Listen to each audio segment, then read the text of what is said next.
Entrevista a María Eugenia Aguilar Castro, fundadora de Raíz, Rescate Ancestral Indígena Salvadoreño. ¿Cuáles son tus recuerdos más antiguos cuando llegaste a vivir a Guatemala, siendo una niña, con tu papá, con tu mamá, al campo? Quizás mis recuerdos más maravillosos es mi convivencia con la gente de las comunidades indígenas de Guatemala. Mis padres vivían en una zona que era prácticamente casi una selva, y allí en esas comunidades el intercambio y la comunicación con las comunidades indígenas era el diario vivir. Entonces yo aprendí, y a través de mi madre también, que fue una mujer maravillosa que me enseñó esa comunicación con la madre tierra. Ella era una mujer que curaba con sus manos, que trabajaba con la medicina. Cuando llegaba gente herida, ella la sanaba. Entonces yo me crié en medio de los animalitos. Me acuerdo que tenía un venadito que era como el animalito que andaba conmigo, y lo que más recuerdo era el idioma que los pueblos indígenas hablaban. O sea, ese idioma que para mí es un idioma de pájaros, y esa forma de ver la vida tan armónica, tan solidaria, sin doble cara. Eso es algo que me quedó tan grabado en mi mente y en mi vida, el trabajar y el ser una persona de un solo rostro. Porque ustedes llegan, tu padre y tu mamá eran de Santa Ana, del occidente de El Salvador. Ustedes se van casi como por el exilio, ¿verdad? Llegan exiliados a Guatemala. ¿A qué zona llegan? Mi padre fue condenado a muerte y tuvo que irse primero, luego se fue mi madre, y llegaron a la zona de occidente de Guatemala, en la zona de las montañas de allá. Primero estuvieron cerca de la frontera. Mi padre estuvo trabajando como cadenero, decía él, en las calles, y luego después fueron consiguiendo otras formas de trabajo hasta que se fueron a la zona de occidente de Guatemala, y en esa zona fue donde yo me crié. Y bueno, ¿cuánto tiempo transcurrió? ¿Cuándo fue que regresan a El Salvador? Yo recuerdo que la primera vez que regresamos a El Salvador, quizás yo tenía como unos 5 o 6 años, y fue traumático. Yo me recuerdo que cuando yo veía, me llevaron para ponerme en el colegio, yo no entendía por qué las niñas eran tan agresivas, tan faltas de solidaridad. Fue para mí sumamente traumático, y poco a poco lo fui superando, entre comillas, porque siempre como me sentía como huérfana, como ausente en este lugar. Pasados los años, llega tu adolescencia, ¿y cómo empiezas a darte cuenta del camino espiritual de buscar nuestras raíces ancestrales? ¿Será el primer contacto en Guatemala? ¿Cómo fue eso? No, pasa el tiempo y yo empiezo a buscar como caminos espirituales, y me meto a ser vegetariana, a hacer yoga, y ahí conozco un maestro, y yo empecé a escribir mis experiencias, cómo yo me sentía, y conocí un maestro que se llama el maestro Domingo Díaz Porta, que todavía está vivo. Él es de origen venezolano, y le enseñé mis escritos. Cuando él vio mis escritos me dijo: tú tenés que conocer a un abuelo que vive en Guatemala, es un maya quiché, que se llama Adrián Inés Chávez, que hizo la traducción correcta del mal llamado Popol Vuh, que su nombre correcto es Pop Vuh. Entonces él me dijo que le escribiera y me conectara con él, y yo inmediatamente lo hice. Y para mí ese anciano es el amor de mi vida. Ese abuelo era maravilloso. Yo le escribí y me reuní con él en Guatemala, y tengo muy presente cuando él se venía bajando del bus que venía de Quetzaltenango. Era un gigante pequeñito. Digo un gigante pequeñito porque estaba condensada toda una sabiduría de él increíble. Venía bajando del bus, empezamos a conversar, y él me llevó a las montañas, otra vez a las montañas de la zona de occidente de Quetzaltenango. Fuimos a hacer un trabajo espiritual con los abuelos, con el maestro Martín Sunún y la esposa de él, doña Josefa Batz. Recuerdo que entonces el abuelo, el Tata Adrián, me dijo: tú vas a tener un nombre ahora, te vas a llamar Sununja, la que lleve el mensaje. Entonces... ¿Desde aquel tiempo te dio ese nombre? Desde ese tiempo me dio ese nombre. Entonces... ¿En qué año fue, te acordás? Eso fue como en el año 77 o 78 más o menos. Entonces ya empecé yo con él y luego después regresé a El Salvador. Después me llamaron los hermanos indígenas del norte y me fui un rato allá a la zona del desierto. ¿Cómo hiciste para contactarlos? O sea, vos en plena convulsión aquí, era un caos, la guerra civil, vos buscando el corazón de nuestra identidad. Así es, siempre. Entonces, el Tata escribió o se comunicó con ellos me escribieron, inclusive me llamaron por teléfono que querían que yo fuera a una reunión que se llamaba Canto a la Tierra. Y entonces me mandaron todo para que yo me fuera y me fui a Arizona. Y de allí nos fuimos al desierto y fue una experiencia maravillosa. Y en el desierto yo recuerdo que cuando llegamos al desierto casi nadie iba preparado para quedarse allí. Uno de los abuelos dijo, bueno, el que venga listo para estar en todo este evento espiritual se queda, el que no se va.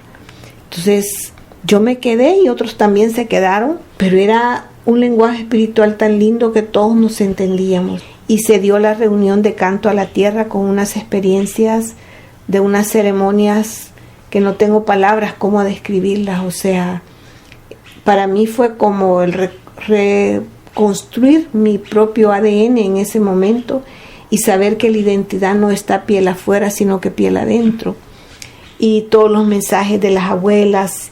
Y recuerdo que un día antes de que terminara todo me llamaron al TIPIC, el Consejo de Ancianos, y me dijeron que el próximo evento tenía que ser en mi país.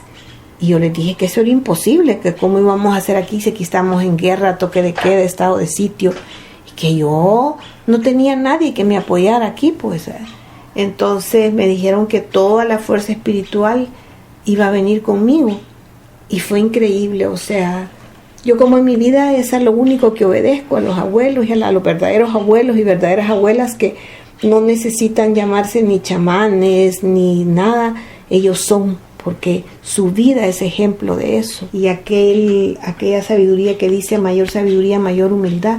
O sea, el que me vine y fue impresionante. Yo todavía no lo puedo ni creer. A veces me acuerdo de todo ese hecho. Y estaba en ese momento la Junta Revolucionaria de Gobierno. Y yo fui a Casa Presidencial. En el 80 fue esto, ¿verdad? En el 80, sí. Fui a Casa Presidencial y guardo la carta, porque parecería mentira. Guardo la carta que me dio la Junta Revolucionaria de Gobierno, donde me dice que estaban dispuestos a apoyar un encuentro que se llamó Inlakesh, que quiere decir tú eres mi otro yo. Y yo andaba quizás como en directo, porque, o sea, ahorita digo yo, ¿cómo fue eso? Pues, y el que ahora se llama Sheraton Presidente, que en ese momento era del Estado, me dieron todo un piso para que se alojaran los abuelos y toda la alimentación de ellos, y la Universidad de Phoenix, Arizona, dio los boletos para que ellos vinieran. Entonces vinieron de todos los países, vinieron de Sudamérica. ¿Quién fue el que dijo sí ahí en esta junta? ¿Supiste? Toda la junta dijo, está bien, la aprobaron, qué milagro, ¿verdad? Toda la junta dijo que bueno. sí, toda la junta dijo que sí. Entonces realizaron el encuentro ahí frente al Monumento de la Revolución. Así ¿verdad? es, así que todavía es. está el predio ahí. Enfrente donde ahora han hecho un parqueo, ahí los abuelos y las abuelas abrieron lo que se llama el ombligo de la Madre Tierra. ¿Qué sucedió ahí? Cosas Hicieron maravillosas. Se hizo una ceremonia increíble y todos los abuelos y abuelas que vinieron depositaron en ese ombligo de la Madre Tierra sus cosas más sagradas. O sea que en ese lugar estaba la promesa de que se iba a hacer un monumento.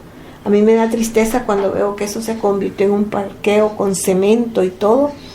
Me recuerdo que fui ahí a ese lugar, lo encontré, y cuando me quise parar no me podía parar porque los bejucos me habían enredado todas las piernas.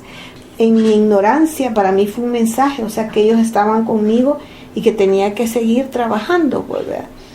Entonces allí se dieron eventos maravillosos, o sea, los abuelos hicieron sus cantos más sagrados, depositaron sus inciensos allí. Hubieron abuelos que depositaron unos paños que traían antiguos y todo eso quedó enterrado allí. Entonces el evento se dio por una semana Tenemos documentación, algunas fotografías, algunos cassettes. Lastimosamente se filmó con televisión educativa, pero lo borraron. Muchos de los ancianos que estuvieron ahí ya están en la gran casa, en la casa del Creador. Ya partieron a los... ¿En el 80? ¿En qué mes te acuerdas? 21 de marzo del 81 fue. Empezamos en el 80 a preparar. A partir de ahí oficialmente se crea Raíz. A partir de allí empezamos con unos centros de estudios en el garage de mi casa. Ahí hacíamos los centros de estudio con otro maestro muy querido nuestro, el Temastiani, el doctor Tomás Fidia Jiménez, que nos enseñaba y nos hablaba mucho sobre la cultura, la identidad y cómo el idioma es primordial para recuperar nuestra identidad. Entonces teníamos como círculos de estudio con él, trabajamos en eso, pasó el tiempo y empezaron a seguirme visitando abuelos de otros lugares que venían a dar sus conferencias. Una gran hermana que se llama Marta Orozco, es una aymara maravillosa que pasó aquí hablando sobre todo lo que es la madre tierra y el medio ambiente.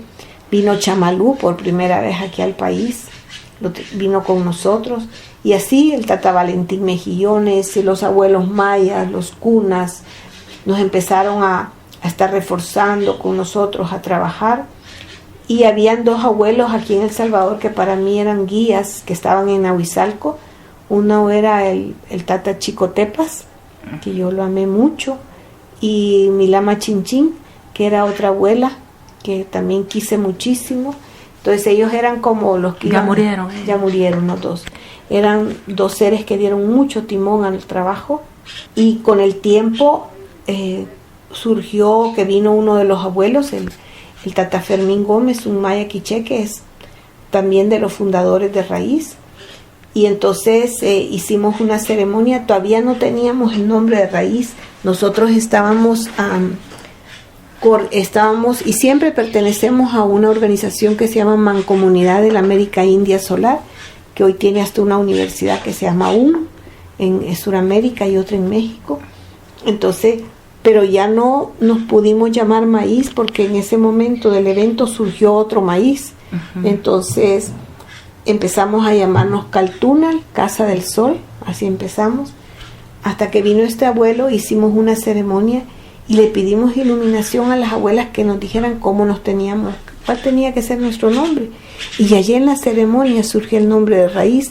Entonces así fue como se puso Raíz, un estudio muy bueno que nos aclaró de que la identidad en este país, vuelvo a repetir, no está piel afuera, sino que piel adentro, porque ahí nos dimos cuenta que las comunidades indígenas no solo están en Occidente, están aquí en las zonas urbanas y en otras zonas del país. O sea, que no es solamente la identidad un traje o un idioma o un territorio. Está entre nosotros. Está entre nosotros y dentro de nosotros, y sobre todo en nuestro ADN.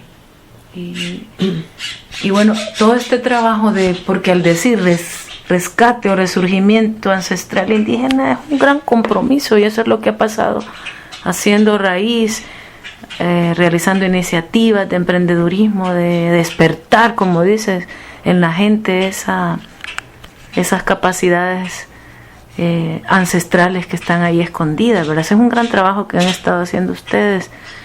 ¿Y cómo son esas nuevas experiencias para Raíz?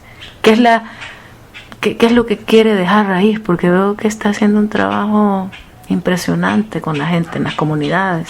Fíjate que lo más importante que nosotros como Raíz queremos dejar quizás no son cantidades, sino calidad, de que las personas realmente recuperen su identidad, pero de una manera digna. O sea, que los jóvenes, que para mí son el futuro, también no pierdan esa sostenibilidad de la vida en el contacto con sus abuelos y sus abuelas, con la tierra que los vio nacer, que se sientan dignos de haber pertenecido al cantón, al caserío, que hablen de su historia con dignidad, con orgullo, con ese orgullo de pertenencia. Entonces, para nosotros no es lo más importante la parte económica de los emprendimientos que salen de esto que nosotros llamamos un desarrollo territorial con enfoque ancestral, sino que lo más importante es que en todo ese caminar los jóvenes y las mujeres y las comunidades, las familias, vayan realmente retomando sus raíces, porque nosotros no nos gusta esa cultura asistencialista, o sea, la gente tiene suficiente potencial como para salir adelante cuando no se le impone nada. Nosotros como raíz no estamos de acuerdo en llevar una imposición a las comunidades, sino en retomar, fortalecer lo que la comunidad tiene y desde ahí crecer esos árboles, esas parcelas maravillosas que van surgiendo ahora con estos jóvenes y mujeres. Y bueno, también el mensaje del Tata Eugenio de Cuixnáhuatl, que veo que lo está retomando y promoviendo como ese personaje que es realmente un valor casi escondido en nuestro El Salvador, porque no conocemos estas personas que dibujan, que recrean su historia, su vida, su obra, y ahora es parte de la exposición El despertar del colibrí ahí en la Galería de Pascal en Suchitoto. Esta exposición que tiene como eje central al principio estos valores del Tata Eugenio, contrastado con los jóvenes, ¿qué quieren ustedes dar a comprender a esta sociedad? Lo que queremos dar a comprender primero que todo es que nuestra historia, o sea, nos impusieron una escritura, una gramática, pero nuestra escritura era iconográfica, era a base del dibujo. Entonces, es despertar a esa iconografía sagrada, entre comillas, pero para mí lo sagrado no es sobrenatural, es la vida misma, es el vivir con los pies en la tierra y la cabeza en el cielo. Entonces, el abuelo, que para nosotros es realmente un códice viviente, el abuelo es un artista, es un músico, es un danzante, es un escritor, es un abuelo que lleva el lenguaje de la madre tierra porque habla y escribe el idioma náhuatl. Para nosotros el abuelo es como el que refuerza nuestras raíces, nuestro trabajo, y le enseña a los jóvenes constantemente que es posible retomar esas raíces y ir creando el árbol de cada uno. Lo que tú viste ahí a la par de lo del abuelo Eugenio es la iconografía que han hecho otros abuelos y otras abuelas de las comunidades rurales de Suchitoto, donde han recreado toda su visión de la madre tierra y esa se ha llevado a bordados, a tapices. Todo lo que está ahí es original y cada una de esas obras para mí es una verdadera obra de arte. Cada una de esos tapices o de esos bordados realmente tiene un enfoque de color, de forma, que estas mujeres que quizás nunca han aprendido esta gramática ni esta lectura, pero han aprendido la gramática de la vida, llevan el color y las formas con pedacitos de tela hasta recrear toda esa historia de una manera armónica y estética. Entonces yo pienso que nosotros como raíz, parte del trabajo nuestro es que se dignifique que la artesanía, que para nosotros no es una artesanía, es un arte porque no se hace en serie, cada producto es original. Sí. Y tanto lo de bordado que está allí, como lo de joyería, como la ropa. Toda la energía que te da un collar de pacún no se compara, ¿verdad? No, y no solo es la energía que te da, ellas van a recoger esa semilla, o sea, recrean la forma que le dan. Entonces tiene una memoria ahí guardada que yo siento que tenemos que empezar a entender y a valorar. ¿Qué es lo que más necesita nuestro Cuscatán? Yo creo El Salvador. Para mí lo que más necesita Cuscatán es recordar de dónde venimos, reforzar, hacer resurgir esa identidad que no tiene que ver con vestuario ni con plumas, con todo respeto, tiene que ver con algo que va más adentro, es una forma de vida, es recrear valores, es realmente vivir de acuerdo a lo que hablamos, es vivir en comunidad, en solidaridad, no solo en la zona rural, es vivir también aquí en las zonas urbanas de acuerdo a esa identidad ancestral. Entonces, líder o lideresa es la que sirve, no es la que manda. Entonces, yo pienso que cuando recobremos esos valores y los jóvenes se den cuenta de que esa identidad es válida en este presente, que tiene ciencia, que tiene arte, que tiene filosofía, que encierra toda una cantidad de respuestas en este nuevo tiempo. Creo que la visión de Cuscatán va a volver a ser y se va a reconstruir ese collar de jade maravilloso que lleva adentro de su nombre. En una palabra, ¿qué es el náhuatl?